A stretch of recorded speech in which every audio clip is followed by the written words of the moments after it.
ಕನ್ನಡಕ್ಕೆ 4ನೇ ಜ್ಞಾನಪೀಠ ಪ್ರಶಸ್ತಿನ ತಂದುಕೊಟ್ಟಂಥ, ಕನ್ನಡದ ಆಸ್ತಿ ಅಂತಾನೆ ಕರೆಸ್ಕೊಳ್ಳುವಂಥ ಶ್ರೀ ಮಾಸ್ತಿ ವೆಂಕಟೇಶ್ ಅಯ್ಯಂಗಾರ್ ಅವರ ಮನೆಗೆ ಕೊಂಡು ಹೋಗ್ತಾ ಇದೆ ಇವತ್ತು ನಿಮ್ಮನ್ನ ಇನ್ಫೋರ್ಟ್ ಹೊನ್ನುಡಿ.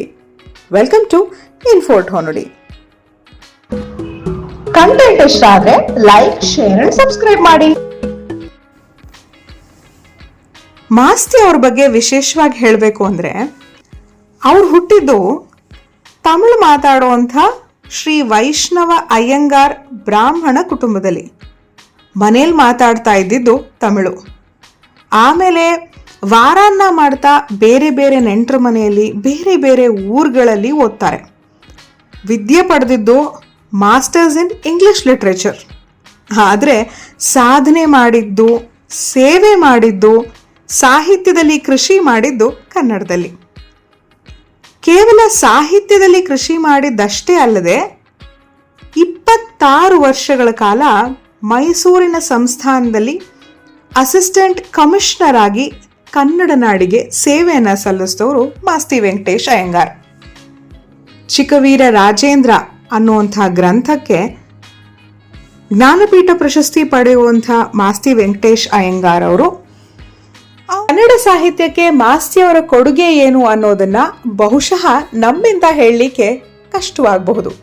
ಆದರೆ ಮಾಸ್ತಿ ಅವರು ಬರೆದೇ ಇರುವಂಥ ಸಾಹಿತ್ಯ ಪ್ರಕಾರವೇ ಇಲ್ಲ ಅನ್ನುವಂಥ ಮಾತಿದೆ. ಸ್ವತಃ ದ.ರಾ ಬೇಂದ್ರೆ ಅವರು ಹೇಳ್ತಾರಂತೆ, ಮಾಸ್ತಿ ಅಂತ ಅಣ್ಣ ಇದ್ದಾಗ ಕನ್ನಡ ಸಾಹಿತ್ಯದಲ್ಲಿ ಕೃಷಿ ಮಾಡೋದು ಸುಲಭವಾದಂಥ ಮಾತು ಅಂತ.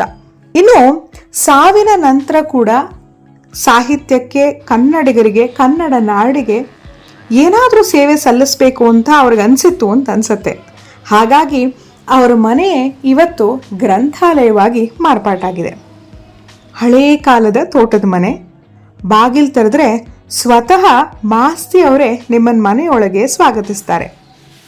ಮನೆಯ ಪಡಸಾಲೆಯಲ್ಲಿ ಕವಿಗಳ ಚಿತ್ರಪಟಗಳನ್ನು ನೀವು ನೋಡಬಹುದು.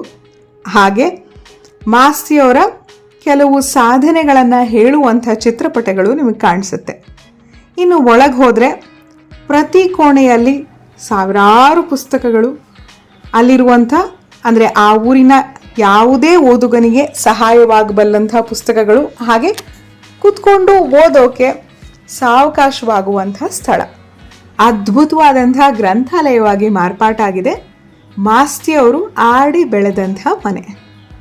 ಇನ್ನು ವಿಶೇಷ ಅನಿಸೋದು ಈ ಕೋಣೆಯ ಈ ಗೋಡೆ. ಈ ಕೋಣೆಯಲ್ಲಿ ಬಂದು ನಿಂತು ಈ ಗೋಡೆಯನ್ನು ನೀವು ವೀಕ್ಷಿಸಿದ್ರೆ ಮಾಸ್ತಿಯವರ ಎಲ್ಲ ಕೃತಿಗಳ ಒಂದು ಪಕ್ಷಿ ನೋಟ ಸಿಗತ್ತೆ. ಬದುಕಿನ ನಂತರ ಕೂಡ ಸಾರ್ಥಕತೆಯನ್ನು ಮೆರೆಯೋದಕ್ಕೆ ಬಹುಶಃ ಈ ರೀತಿ ಸಾಧ್ಯವಾಗಬಹುದು ಅನ್ನೋದನ್ನು ತೋರಿಸ್ಕೊಡ್ತಾ ಇದೆ ಮಾಸ್ತಿಯವರ ಈ ಮನೆ. ಮಾಸ್ತಿ ಟ್ರಸ್ಟ್ ಅನ್ನುವಂಥ ಹೆಸರಿನಲ್ಲಿ ಈ ಗ್ರಂಥಾಲಯ ಇವತ್ತಿಗೂ ಹಲವಾರು ವಿದ್ಯಾರ್ಥಿಗಳಿಗೆ ಪ್ರತಿನಿತ್ಯ ಓದುವ ಸ್ಥಳವಾಗಿ ಮಾರ್ಪಾಟಾಗಿದೆ. ಸಾವಿನ ನಂತರ ಕೂಡ ಸೇವೆ ಸಲ್ಲಿಸೋದು ಅಂದರೆ ಹೀಗೆ ಇರಬೇಕು. ಇವತ್ತಿನ ಕಾರ್ಯಕ್ರಮ ನಿಮ್ಗೆ ಯಾವುದೇ ರೀತಿಯಲ್ಲಿ ಮಾಹಿತಿ ಕೊಟ್ಟಿದ್ರೆ, ಯಾವುದೇ ರೀತಿಯಲ್ಲಿ ಸಹಾಯ ಮಾಡಿದರೆ ಅಲ್ಲಿಗೆ ನಮ್ಮ ಕೆಲಸ ಮುಗ್ದ ಹಾಗೆ.